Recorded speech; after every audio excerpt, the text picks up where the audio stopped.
নমস্কার, আপনারা দেখছেন জেলার ১ নম্বর online TV channel Birbhum RC TV. আপনাদের সঙ্গে আমি শুভাশিস। শুরু করছি আজকের সংবাদ। বিস্তারিত সংবাদে যাবার আগে দেখে নেব সংবাদ শিরোনাম। ২১শে জুলাই নিয়ে দুবরাজপুরের বৈঠক বৈধ নয়, জানান জেলার সভাধিপতি। জাতীয় কংগ্রেসের ধর্ষণের প্রতিবাদে মিছিল বোলপুরে। রথে রশি টানতে পথে নামলেন লাভপুরের বিধায়ক। রথযাত্রা উপলক্ষে মাতল গোটা দুবরাজপুর শহরবাসী। বীরভূমের তাঁতিপাড়া গ্রাম পঞ্চায়েতের অভিনব উদ্যোগ।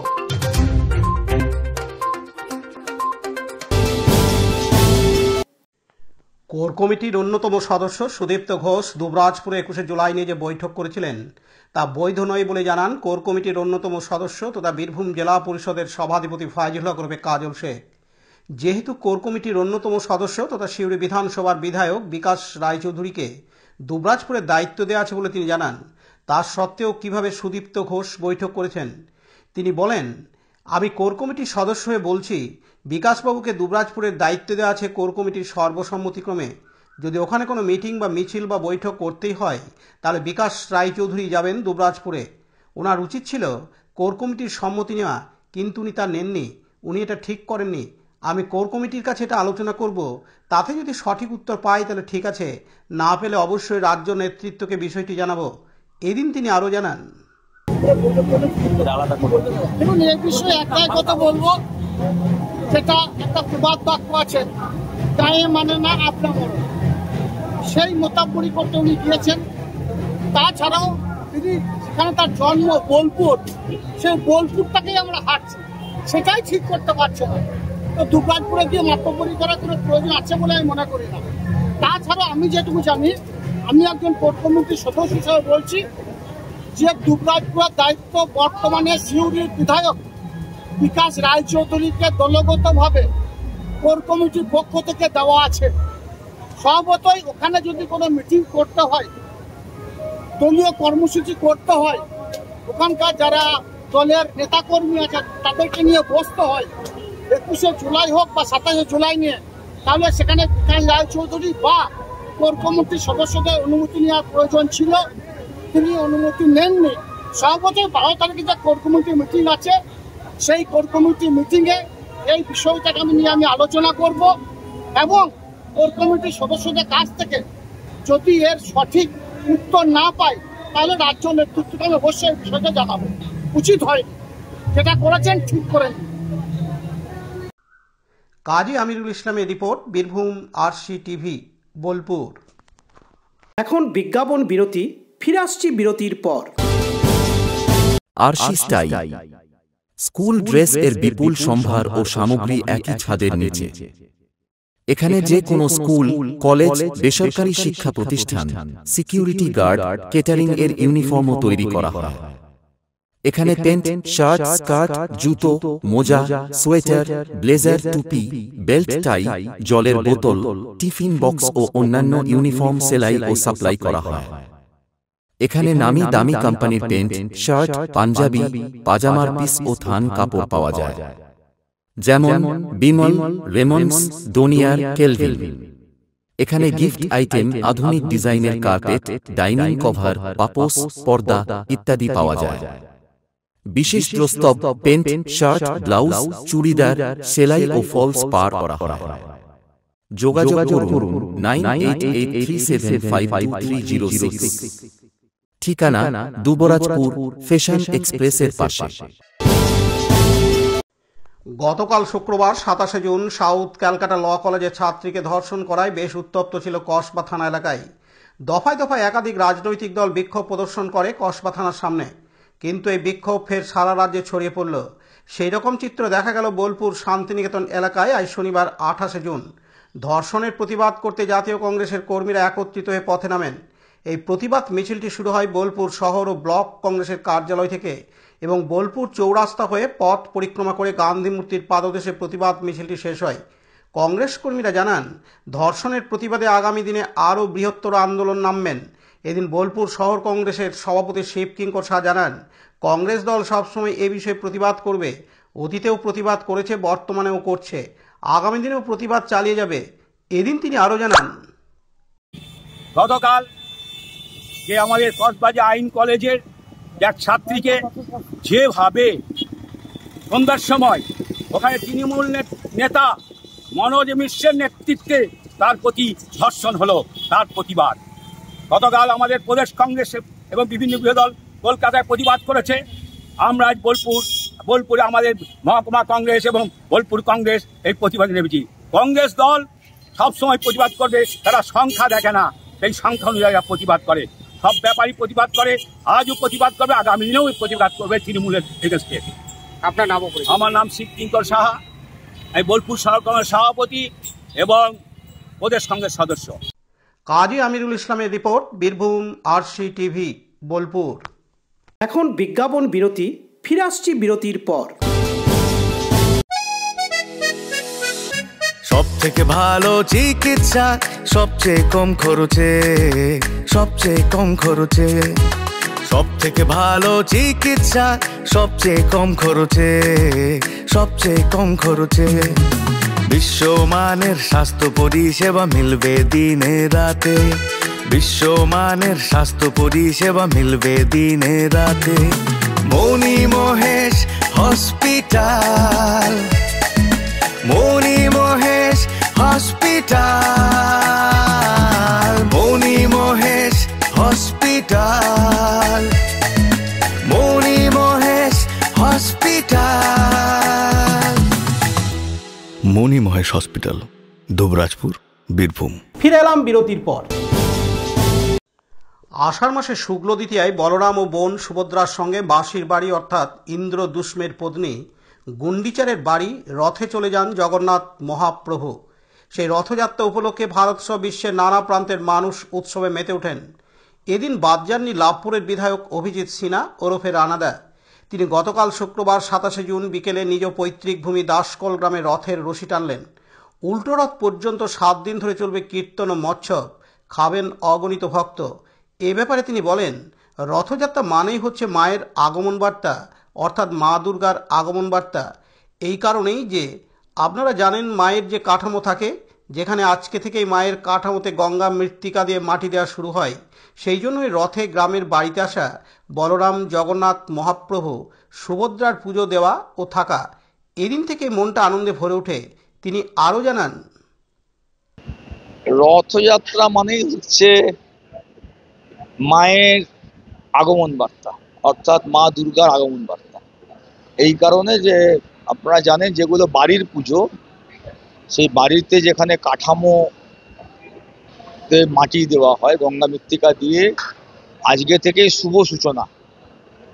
সেই জন্যে রথে গ্রামের বাড়িতে আসা জগন্নাথ বলরাম প্রভু, মা সুভদ্রার পুজোতে থাকা এবং অবশ্যই মা দুর্গা, যেটা আমাদের বাড়িতে মা অভয়ারূপে পূজিত হন, তার গায়ে মৃত্তিকা, গঙ্গা মৃত্তিকা দিয়ে দুর্গা পুজোর শুভ সূচনা। আনন্দে ভরে ওঠে সারা বাংলা, সারা ভারতবর্ষ, বিশ্ব একটা আনন্দ আসে। এটা তো সর্বধর্ম সমন্বয়। দুর্গা পুজো একটা উৎসব। আমাদের মাননীয় মুখ্যমন্ত্রী বলেন ধর্ম নিজের যে উৎসব সবার, তাই সর্বত্র পুজো আসা মানেই সবারই মনে আনন্দ, সে যে ধর্মের হোক না কেন। আপনি বলতে পারেন যে সর্বধর্ম কেন বলছেন? এই কারণে বলছি যে হিন্দু ধর্মের মানুষরা মা দুর্গাকে দেবী রূপে পুজো করছেন, ঠাকুর মশাইরা মন্ত্র উচ্চারণের মধ্যে দিয়ে মাকে আহ্বান করছেন, পুজো করছেন। এটা নিশ্চয়ই হিন্দু ধর্মের রীতিনীতি অনুযায়ী হচ্ছে। কিন্তু যারা হয়তো অন্য ধর্মের মানুষ, যে উৎসবটা হয় সেই পুজোকে কেন্দ্র করে বিভিন্ন রকম সাংস্কৃতিক অনুষ্ঠান, বাউল, কবি গান, যাত্রা, নাটক, থিয়েটার, অর্কেস্ট্রা, এই যে উৎসব, সেটা সবাই একসঙ্গে থাকে। সেখানে তো কি এরকম থাকে নাকি যে এই গানটা শুধু এই ধর্মের মানুষ দেখবে, এটা তো হয় না। তার সঙ্গে সঙ্গে যেটা অর্থনীতির যে একটা ব্যাপার, কেন ধরুন ফল বিক্রেতা, তিনি ইসলাম ধর্মের মানুষ, ফল বিক্রি করেন, তিনি তো ভাবছেন যে দুর্গা পুজো আসছে, মায়ের পুজো আসছে, আমার ফলটা খুব ভালো বিক্রি হবে। যেমন ঈদের সময় রোজার ভাঙার পর ইসলাম ধর্মের মানুষরা ফল খান, সেই সময় যেমন আনন্দ তারা করছেন, আবার যখন দুর্গা পুজো আসছে তখনও তার ফল বিক্রি হবে। এই যে কাপড়ের দোকান, মালিক যে ধর্মের হোক না কেন, এত বিক্রি হচ্ছে, ফুল বিক্রি করছে, প্যান্ডেল বাঁধছে, প্যান্ডেল বাঁধার যারা শ্রমিক, তাদের কি ধর্ম বলে আছে নাকি? সে ব্যক্তিগত যে কোনো ধর্ম হতে পারে, কিন্তু প্যান্ডেল যখন বাঁধছে তখন তো আনন্দ যে এবারে আমার মালিক 4টে প্যান্ডেল পেয়েছে, তার কাজ বাড়ছে। তো এই সবটা মিলিয়ে আমাদের মাননীয় মুখ্যমন্ত্রী, আপনারা জানেন, প্রত্যেকটা রেজিস্টার্ড পুজো কমিটিকে রাজ্য সরকারের পক্ষ থেকে অনুদান দেন। তো সেই যে অনুদানের টাকা, সেই টাকা তো ফলওয়ালা, মিষ্টি যে বিক্রি করা হয়, ফুল বিক্রি করে, প্যান্ডেলের লোক, যারা ঢাক বাজায়, যারা ঠাকুর গড়ে, সবাই পায়। তো আনন্দ, সংস্কৃতি, ধর্ম, সর্বধর্ম সমন্বয়, তার সঙ্গে সঙ্গে একটা বিরাট অর্থনীতি, এটা খুব পজিটিভ। এবং মাননীয় মুখ্যমন্ত্রী মমতা বন্দ্যোপাধ্যায় এটা বলেন যে বাংলাকে বিশ্ব বাংলায় নিয়ে যাওয়া, এটা তার একটা বলিষ্ঠ উদাহরণ। তার কারণ আপনারা জানেন যে দুর্গাপুজোর পর কলকাতা এবং জেলা সর্বত্র কার্নিভাল হয়, এবং কার্নিভালে দেশ বিদেশের মানুষ আসেন দেখতে, এবং এটা একটা ইন্টারন্যাশনাল জায়গায় আমাদের মাননীয় মুখ্যমন্ত্রী নিয়ে গেছেন। আর আমাদের যারা বাড়ির পুজো করি, তাদের পারিবারিক আত্মীয় স্বজন সবারই সঙ্গে দেখা হয়। রথে ধরুন প্রায় আমাদের 30% আত্মীয় এসছেন, দুর্গা পুজো সবাই আসেন, সারা বছর অপেক্ষা করে থাকে, গ্রামের মানুষ অপেক্ষা করে থাকে, সবটা মিলিয়ে আনন্দ। পতিত পাবন বৈরাগ্যের report, Birbhum RC TV, Labhpur.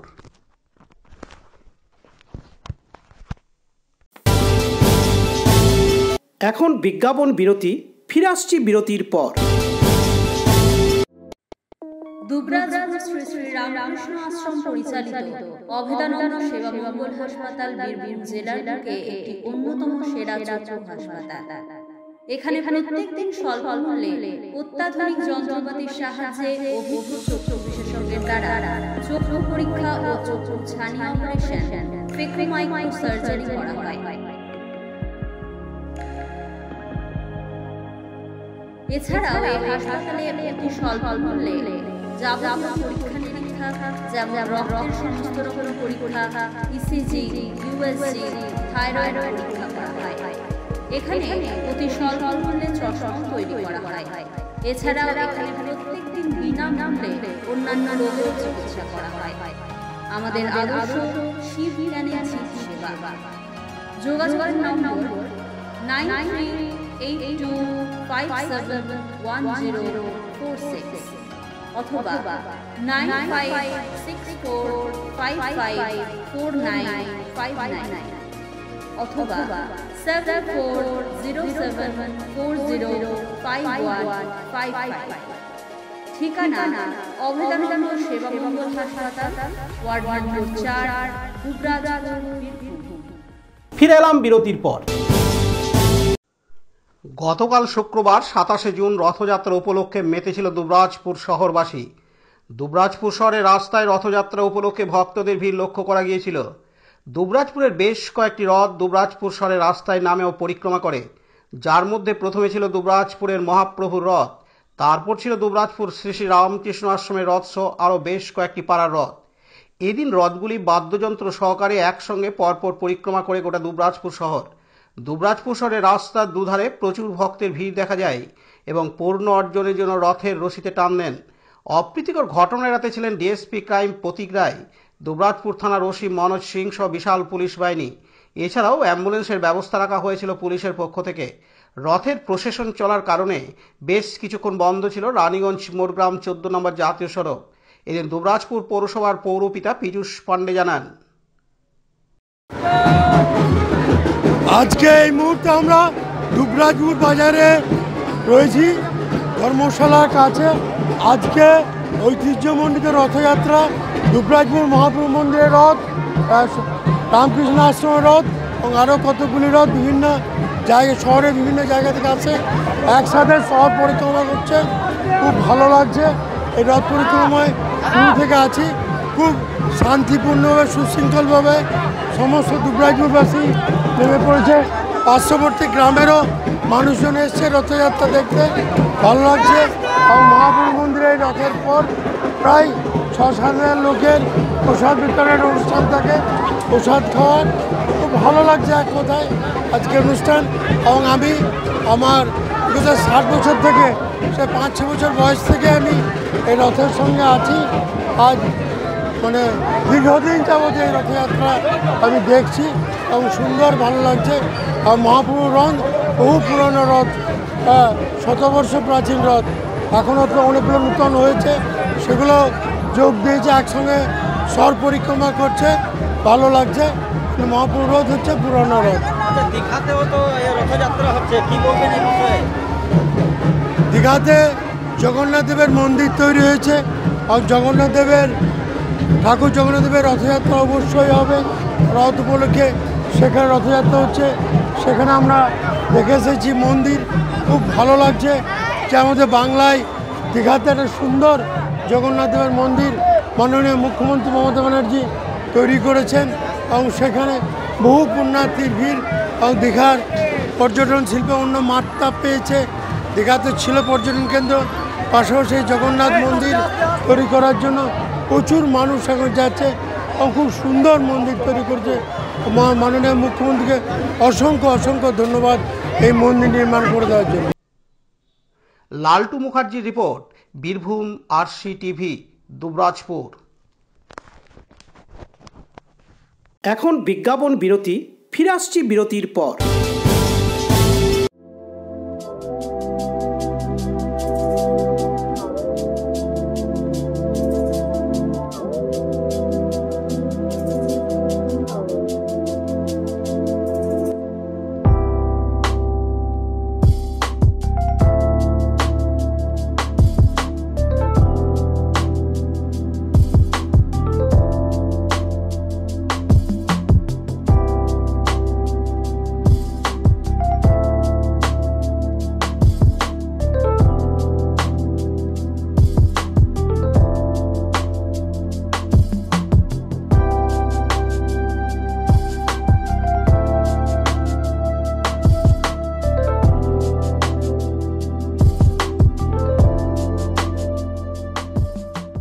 ফিরে এলাম বিরতির পর। তাঁতিপাড়া গ্রাম পঞ্চায়েতের সভাকক্ষে আজ শনিবার 28 জুন তাঁতিপাড়া গ্রাম পঞ্চায়েতের উদ্যোগে তাঁতিপাড়া গ্রাম পঞ্চায়েতের অন্তর্গত 25টি অঙ্গনওয়াড়ি কেন্দ্র, 3টি সাব সেন্টার এবং একটি প্রাথমিক বিদ্যালয়ের কর্তৃপক্ষের হাতে তুলে দেওয়া হয় 2টি করে ড্রাম ও স্বাস্থ্য সহায়ক বিভিন্ন সরঞ্জাম, যা পেয়ে আপ্লুত গর্বিত উক্ত অঙ্গনওয়াড়ি কেন্দ্রের কর্মী, 3টি সাব সেন্টারের কর্মী এবং একটি প্রাথমিক বিদ্যালয়ের শিক্ষক শিক্ষিকারা। তাঁতিপাড়া গ্রাম পঞ্চায়েতের এটি একটি অভিনব উদ্যোগ, কারণ এগুলি পঞ্চায়েতের নির্দিষ্ট কোনো খাত থেকে দেওয়া হয়নি। এই সরঞ্জামগুলি দেওয়া হয়েছে গ্রাম পঞ্চায়েতের সাথে যুক্ত সকলের স্বেচ্ছায় ক্ষুদ্র ক্ষুদ্র দান থেকে। তাঁতিপাড়া গ্রাম পঞ্চায়েতের এই অভিনব উদ্যোগ আগামী দিনে অন্যান্য গ্রাম পঞ্চায়েতকে অনুপ্রেরণা যোগাবে ও সঠিক পথ দেখাবে। একটি গ্রাম পঞ্চায়েতের সকলের সমবেত চেষ্টা অনেক কিছুই সফল রূপায়ণ করতে পারে সরকারি প্রকল্পের বাইরে গিয়েও। আজকের এই বিশেষ অনুষ্ঠানে উপস্থিত ছিলেন রাজনগর ব্লকের বিডিও শুভাশিস চক্রবর্তী, রাজনগর পঞ্চায়েত সমিতির পৌর কর্মাধ্যক্ষ সুকুমার সাধু, তাঁতিপাড়া গ্রাম পঞ্চায়েতের প্রধান লতিকা সূত্রধর, প্রাক্তন প্রধান মলয় রায়, নারী ও শিশু কল্যাণ কর্মাধ্যক্ষ রাজনগর পঞ্চায়েত সমিতির চিত্রলেখা রায়, সমাজসেবী কৌশিক মণ্ডল, সুদীপ ব্যানার্জি, শক্তিপদ দাস, তাঁতিপাড়া গ্রাম পঞ্চায়েতের সচিব, পঞ্চায়েতের এক্সিকিউটিভ মলয় ধর, পঞ্চায়েত কর্মী মানস দে ও শুভেন্দু গোস্বামী সহ বিশিষ্টজনেরা। এদিন রাজনগরের বিডিও শুভাশিস চক্রবর্তী জানান, আজকে তাঁতিপাড়া গ্রাম পঞ্চায়েতের পক্ষ থেকে একটা অভিনব উদ্যোগ নেওয়া হয়েছে। ওনাদের বিগত দিনে যে কিছু রেমুনারেশনের টাকা ছিল আর কি, সেইটা ওনারা স্বেচ্ছায় ওনারা সেগুলোকে করেছেন, কর্গ করেছেন, করে সেই টাকা থেকে আমাদের যে অঙ্গনওয়াড়ি সেন্টার আছে এবং যে স্বাস্থ্যকেন্দ্রগুলো আছে তাঁতিপাড়ায়, সেখানে কিছু জিনিস তুলে দেওয়া হলো যেগুলো ওদের পরিকাঠামোর জন্য লাগবে আর কি। ধরুন চালের ড্রাম আছে বা স্বাস্থ্যক্ষেত্রে ওদের ব্লাড প্রেশার মাপার যন্ত্র, ওয়েট মেশিন, এগুলো তুলে দেওয়া হবে। এই ধরনের উদ্যোগ আমার দেখা প্রথম আর কোনো পঞ্চায়েতের তরফ থেকে তাদের নিজের প্রাপ্য রেমুনারেশনের টাকা এইভাবে দিয়ে এই ধরনের কন্ট্রিবিউশন করা একটা অভাবনীয় উদ্যোগ আর কি। আমার মনে হয় এটা অবশ্যই অনুকরণযোগ্য। অন্যান্য পঞ্চায়েতে হলে তো আমার ভালোই লাগবে। আমি আশা করব যে আমার অন্যান্য পঞ্চায়েত যারা আছে তারাও এই মানে এই ধরনের উদ্যোগ নেবে আর কি। আর একটা জিনিস মানে এই ধরনের উদ্যোগের কথা জানতে পেরে ওই সিউড়ি এসেনশিয়াল যে মেডিকেল স্টোর আছে ওনারাই নিজেরাই এগিয়ে এসছে আর কি। এই যে স্বাস্থ্য সম্পর্কিত যে জিনিসপত্র, যে ব্লাড প্রেশার মাপার যন্ত্র বা স্টেথোস্কোপ বা ওয়েট মেশিন, এটা কিন্তু ওনারা হাফ অফ দ্য কস্টে এটা দিয়েছেন। তো ওনাদেরও ধন্যবাদ প্রাপ্য। আশা করবো এই ধরনের উদ্যোগ আরও নেওয়া হোক এবং অন্যান্য জায়গাও নেওয়া হোক, তাহলে একটা। অন্যদিকে রাজনগর পঞ্চায়েত সমিতির পূর্ত কর্মাধ্যক্ষ সুকুমার সাধু বলেন, কতগুলো অঙ্গনওয়াড়ি সেন্টারকে সাব সেন্টারকে দেওয়া হলো? 25টা অঙ্গনওয়াড়ি সেন্টার আর 3টে সাব সেন্টারকে। অঙ্গনওয়াড়ি সেন্টারে একটা চালের জন্য ড্রাম, একটা এই ডালের জন্য ড্রাম। খুব ভালো এবং অভিনব এই উদ্যোগ, সত্যি সাধুবাদ জানাই টাটিপাড়া পঞ্চায়েতকে, যাতে আরও 4টে পঞ্চায়েত যেহেতু আছে আমাদের, সেগুলো এই পদ্ধতিতেই যাতে দেওয়া হয় সেদিকটা আমরা দেখি। আচ্ছা, জেলাতে কি আমার রাজ্যে এটা কি অনুপ্রেরণা জাগাবে অন্যান্য পঞ্চায়েতগুলোকে? অবশ্যই, এইটাই তো মানে আশা জাগাবে, দিশা দিয়েছে এই পঞ্চায়েত। সোমনাথদের রিপোর্ট, বীরভূম আরসি টিভি, তাঁতিপাড়া।